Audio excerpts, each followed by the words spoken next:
Comissão da Câmara aprova a PEC que concede benefícios sociais em ano eleitoral. O texto vai a plenário.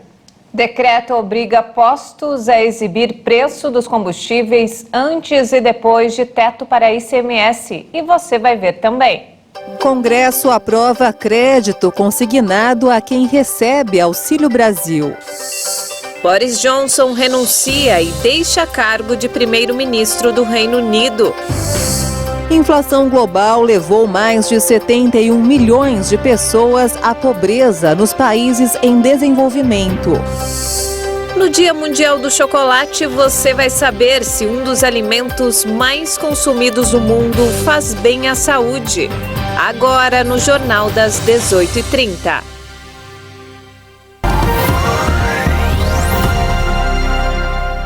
Olá, boa noite. São 18h31 pelo horário de Brasília. Boa noite. Você acompanha agora as principais notícias do Brasil e do mundo desta quinta-feira. A Comissão Especial da Câmara dos Deputados rejeitou a apresentação de 5 destaques e concluiu, após mais de 6 horas de discussão, a aprovação da proposta de emenda constitucional PEC das Bondades. Agora, o parecer do deputado Danilo Forte será encaminhado ao plenário da Casa, que deve apreciar o tema ainda nesta quinta-feira. A expectativa é que a discussão se estenda ao longo da noite. O relatório final não traz nenhuma das alterações de mérito que chegaram a ser cogitadas anteriormente, como a criação de um auxílio para motoristas de aplicativo. A desistência de qualquer mudança mais significativa é para promulgar rapidamente a PEC. Com isso, o governo espera implementar os novos benefícios já nas próximas semanas. A única modificação feita foi um ajuste de redação. O relator apresentou uma complementação ao seu parecer para deixar claro que os pagamentos do Auxílio Brasil chegarão a R$ 600 por família. Segundo ele, na versão aprovada pelo Senado, poderia ocorrer a interpretação de que o teto era de R$ 400. A PEC aumenta o Auxílio Brasil de R$ 400 para R$ 600. Cria 2 auxílios, um para caminhoneiros autônomos de R$ 1.000 e outro para taxistas, num valor global de até R$ 2 bilhões. Dobra o Vale Gás e repassa R$ 2,5 bilhões para custeio da gratuidade do transporte público para idosos e R$ 500 milhões para a agricultura familiar, tudo até dezembro. Essas ações custarão aos cofres públicos R$ 41,250 bilhões, quantia que ficará fora do teto de gastos que proíbe o crescimento das despesas do governo federal acima da inflação. E o Senado aprovou nesta quinta-feira uma medida provisória que estende a possibilidade de empréstimo consignado a beneficiários de programas de transferência de renda, como o Auxílio Brasil e o benefício de prestação continuada. O texto estipula a margem de até 40% do valor total recebido por meio do programa assistencial. A proposta já foi aprovada pela Câmara e agora segue para a sanção presidencial. A votação da medida não estava prevista e foi incluída na pauta desta quinta diante da alegação de iminente necessidade de facilitação do crédito às famílias brasileiras. O governo já apontava que o acesso ao crédito é menor entre as famílias mais pobres, já prejudicadas pela queda no nível da renda e pela elevação da inflação. A expectativa do Planalto é que sejam injetados na economia brasileira cerca de R$ 77 bilhões. Para aposentados e pensionistas, a margem não poderá ultrapassar o limite de 45% do valor dos benefícios. No caso de servidores, a proposta prevê que leis ou regulamentos locais podem definir percentuais maiores de desconto automático na remuneração. O texto também alcança militares das Forças Armadas, militares dos estados e do Distrito Federal e de inatividade remunerada. O governo federal publicou um decreto que determina que os postos deverão ter mais transparência ao informar os preços dos combustíveis aos consumidores. A repórter Maria Clara Leite traz os detalhes. O decreto diz que os preços dos combustíveis deverão ser divulgados de forma correta, clara, precisa, ostensiva e legível. Tudo isso para que os consumidores possam comparar preços entre postos. Em nota, o Ministério de Minas e Energia afirmou que o atual contexto do mercado brasileiro de combustíveis demanda medidas de transparência adicional, visando fortalecer a garantia do direito básico do consumidor de receber a informação adequada e clara de tributos, incidentes e preços nos postos revendedores. E aí a gente lembra aqui que os preços dos combustíveis já sofreram alguns aumentos ao longo do ano, principalmente por causa da oscilação do mercado de energia e petróleo como reflexo da guerra na Ucrânia. E agora a expectativa do governo é de que haja uma redução nos preços com a lei que fixou um teto de 17% e 18% para a cobrança do ICMS pelos estados sobre alguns serviços classificados como essenciais, que é o caso dos combustíveis. E aí, com isso, o Ministério de Minas e Energia espera uma redução de R$ 1,55 no preço do litro da gasolina e de 31 centavos no litro do etanol. Agora, sobre a vigência do novo decreto do governo federal, a informação é de que ele vai vigorar até o dia 31 de dezembro de 2022. E nos destaques internacionais, os 3 anos de governo de Boris Johnson se encerraram hoje com escândalos e polêmicas. Ao anunciar sua renúncia ao cargo de primeiro-ministro britânico, disse que o processo de escolha para o próximo líder começa agora. Vamos conferir alguns dos fatos que marcaram seu mandato. Carismático e controverso, o premier ficou conhecido pelo talento para escapar das crises políticas, mas encurralado, não encontrou truques e se viu obrigado a pedir a renúncia. Cercado de escândalos, nos últimos meses não parou de perder o apoio entre os conservadores. Nas últimas 36 horas, quase 60 membros do governo pediram demissão e alguns aliados mais próximos fizeram apelos para que ele deixasse o poder. Ex-jornalista, Johnson chegou ao cargo em 2019 graças à promessa de concretizar um Brexit que parecia impossível depois de 2 anos de impasse. Contra todas as previsões, conseguiu na época o melhor resultado do Partido Conservador em décadas. Com a grande maioria no parlamento, realizou o sonho de ser primeiro-ministro. Alexander Boris de Pfeffel Johnson nasceu em 1964 em Nova York, nos Estados Unidos, em uma família de políticos, jornalistas e celebridades midiáticas. Com o acúmulo de escândalos, principalmente os relacionados a festas ilegais durante confinamentos na sede do governo, perdeu o apoio da maioria no Partido Conservador, sendo acusado de falta de integridade.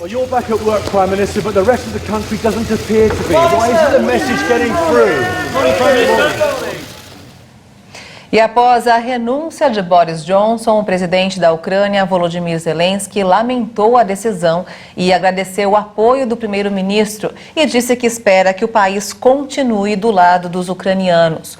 Enquanto isso, as forças russas bombardearam hoje várias cidades da região do Donbass em uma nova ofensiva para concluir a conquista do leste da Ucrânia. Forças de Moscou atingiram várias cidades, incluindo Kramatorsk, em seu avanço para conquistar a bacia do Donbass. A explosão no centro administrativo da região de Donetsk deixou uma grande cratera em um pátio entre um hotel e edifícios residenciais, com pelo menos um civil morto. As forças russas que avançaram nas últimas semanas no Donbass afirmam controlar toda a região vizinha de Lugansk. O objetivo agora é conquistar Donetsk e assumir o controle total da bacia de mineração, que já estava parcialmente nas mãos de separatistas pró-russos desde 2014. Na terça-feira, mísseis russos atingiram e destruíram parte do mercado no centro de Sloviansk, onde 2 pessoas foram mortas. A prefeitura afirmou que trabalha para retirar a população da área. Cerca de 23 mil pessoas ainda estão na cidade das 110 mil que viviam nela antes da guerra. E veja a seguir. Inflação global levou milhões de pessoas à pobreza nos países em desenvolvimento. E ainda, no Dia Mundial do Chocolate, você vai saber se um dos alimentos mais consumidos do mundo faz bem à saúde. Os detalhes você confere em instantes. Até já!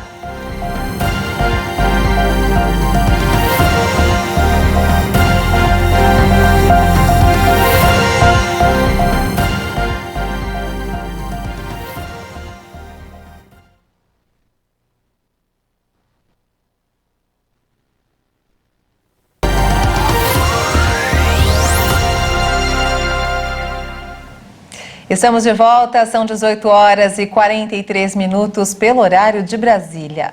E vamos agora direto ao Rio de Janeiro com informações desta quinta-feira com o nosso repórter Anderson Nascimento. Boa noite, Anderson. Boa noite, Juliana e Maria Alice. Nesta quinta-feira, muitas decisões judiciais e operações de deflagração de crimes são notícias. A gente começa com o caso do ex-governador do Rio de Janeiro, Sérgio Cabral.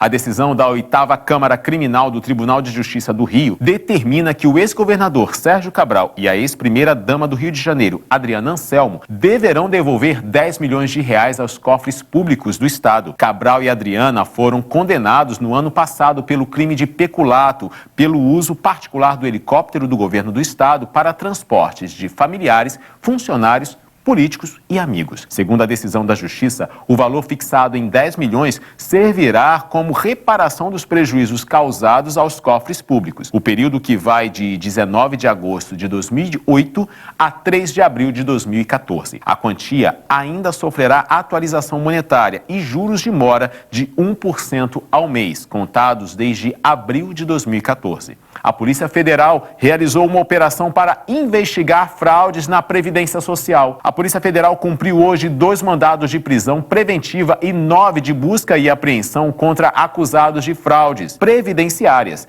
Os mandados da Operação Desquite foram expedidos pela 4ª Vara Federal de São João de Meriti e estão sendo cumpridos na Baixada Fluminense. De acordo com a Polícia Federal, as investigações iniciaram no ano passado. Constataram a existência de um esquema criminoso com o objetivo de requerer os benefícios de forma ilegal. Eles realizavam divórcios fraudulentos por meio de declarações falsas de separação ou divórcio de pessoas que eram efetivamente casadas ou que viviam em união estável. Essas pessoas assinavam um contrato com um escritório de advocacia de fachada, que então executava a fraude. Depois da obtenção dos recursos, advogados e despachantes acusados de pertencer à organização criminosa recebiam os benefícios fraudulentos por cerca de 1 ano em nome dos clientes. Além dos mandados de prisão e busca e apreensão, a Justiça decretou medidas como arresto de bens, bloqueio de contas bancárias e afastamento de sigilos. Os investigados poderão ser indiciados por estelionato previdenciário, associação criminosa, falsidade ideológica e exercício ilegal da advocacia, com penas que, se somadas, ultrapassam 12 anos de reclusão. Uma quinta-feira agitada. Maria Alice e Juliana, eu fico por aqui. Até amanhã. Obrigada, Anderson. Obrigada pelas informações, Anderson. E aqui em São Paulo, a situação continua tensa na região da Cracolândia, no centro da cidade. Os comerciantes do local realizaram um protesto hoje. É isso mesmo, eles reclamam que a presença dos usuários tem afugentado os clientes e prejudicado os negócios. Essas imagens foram gravadas pela nossa reportagem na manhã desta quinta-feira. Elas mostram a revolta dos comerciantes da região da Santa Efigênia.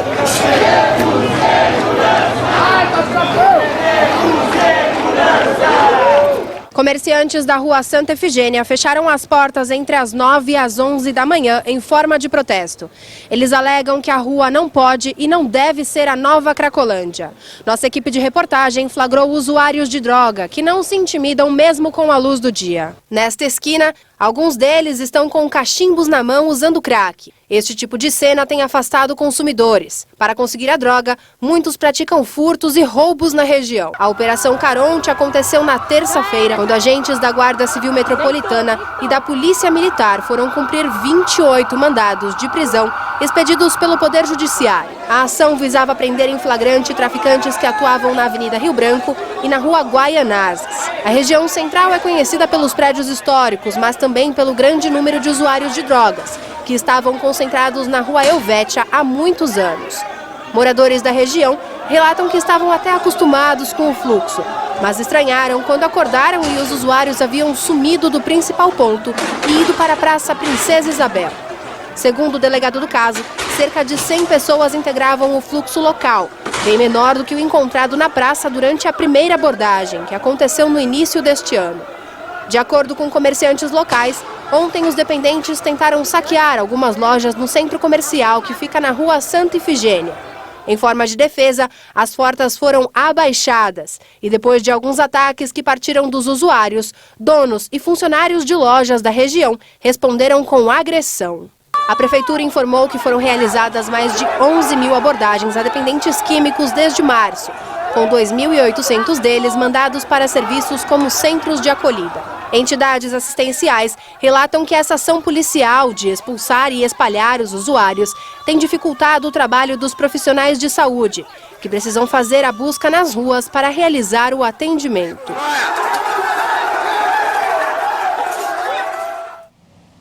E olha só, a alta dos preços dos alimentos e da energia levou mais de 71 milhões de pessoas para a pobreza em todo o mundo.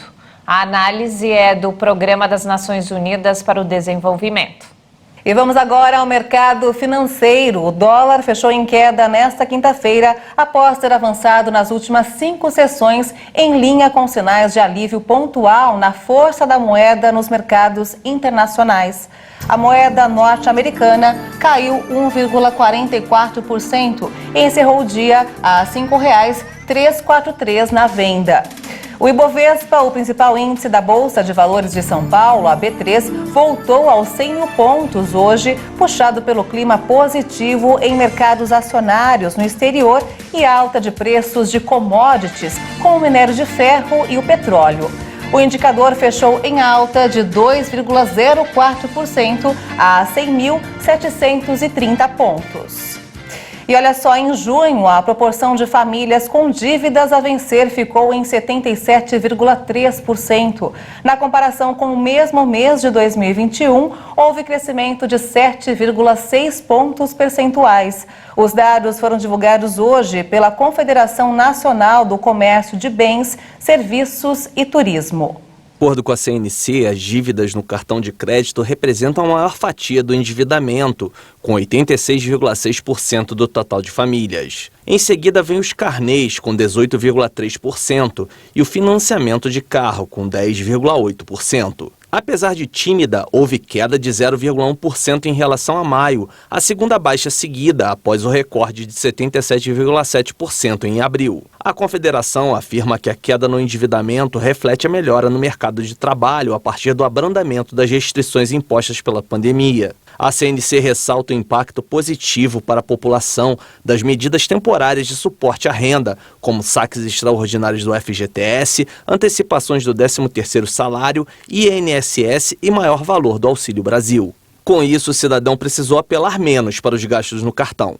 A pesquisa mostra que a inadimplência também apresentou queda, com retração de 0,2 ponto percentual na proporção de famílias com contas em atraso, para 28,5%. Esta é a primeira queda desde setembro de 2021. Também caiu o percentual de famílias que afirmam não ter condições de pagar as contas atrasadas, com 10,6% do total.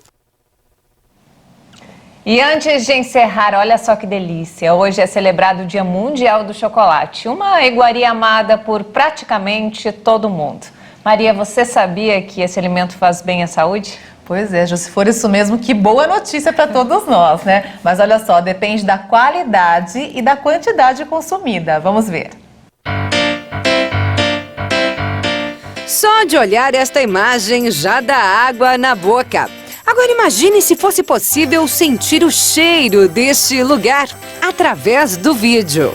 Você chega ao cheirinho já de chocolate, é difícil resistir, bem complicado. Complicado mesmo é encontrar quem não goste dessa iguaria.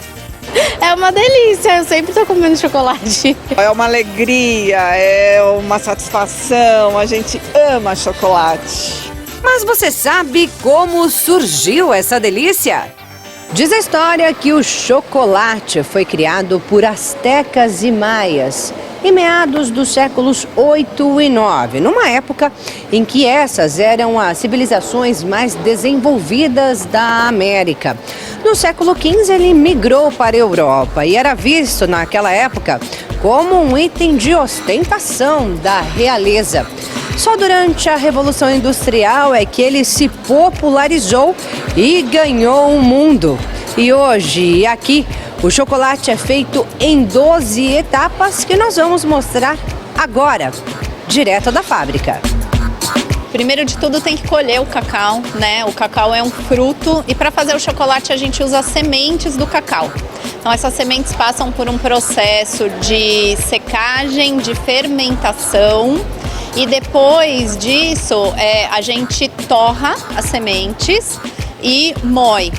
Desse processo se obtém o líquor, que seria o chocolate 100%, e a manteiga de cacau. Itens que misturados a outros ingredientes como leite, num processo chamado de conchagem, vão então dar forma ao tão apreciado chocolate. Depois disso passa por um processo de refino para tirar qualquer grãozinho que tiver. Depois a gente tempera o chocolate, que é aquele processo que quem faz chocolate em casa conhece, né? Que dá choque térmico. E depois passa para moldagem, né? Que aí chega até o chocolate do jeito que a gente conhece. E são inúmeras as variações. Tem chocolate branco primeiro, né? Que é o chocolate feito com manteiga de cacau sem o líquor. E aí depois a gente tem várias intensidades, 28%, 34%, 55%, 70%, 85%, são os sabores aí mais tradicionais que a gente tem, as intensidades. Então quanto mais teor de cacau tem, mais intenso fica o sabor, né? Ele vai ficando mais escuro e fica mais intenso. E aí tem as misturas, recheios, sabores para todos os paladares e ocasiões. Afinal, quem não gosta de receber um mimo como esses? É um presente assim que não tem como você errar. E para todas as ocasiões, aniversário, datas de namoro, casamento, enfim, eu acho que é uma ótima pedida porque não tem erro, né? E ainda faz bem à saúde, se consumido na quantidade certa. Mas não é qualquer um, não. Segundo a nutricionista Catarina Paiva, quanto maior o teor de cacau, mais saudável o produto é. O chocolate, o cacau, na verdade, ele tem várias propriedades funcionais, que são propriedades que atuam na nossa saúde de forma benéfica, principalmente sendo um potencialíssimo antioxidante anti-inflamatório. A doutora explica que a composição do chocolate ainda é rica em nutrientes que previnem o surgimento do câncer e atuam diretamente na saúde cardiovascular. Diminuindo pressão, auxiliando no controle do colesterol. E não para por aí. O consumo controlado de chocolate saudável também ajuda no raciocínio, controla a ansiedade e alivia o estresse. Mas esse último benefício muita gente conhece, inclusive o marido da Gleice, porque nos momentos de tensão... Já corre para comprar chocolate. Quando o negócio aperta, ele já corre, compra e realmente ajuda bastante. Que delícia! Quem não gosta de um bom chocolate? Depois dessas imagens, eu tenho que informar vocês que não temos mais tempo e essa edição fica por aqui. Muito obrigada pela companhia. Irresistível, né, Ju? Não tem quem aguente aí. E obrigada pela sua companhia. Uma boa noite para você e até amanhã. Tchau.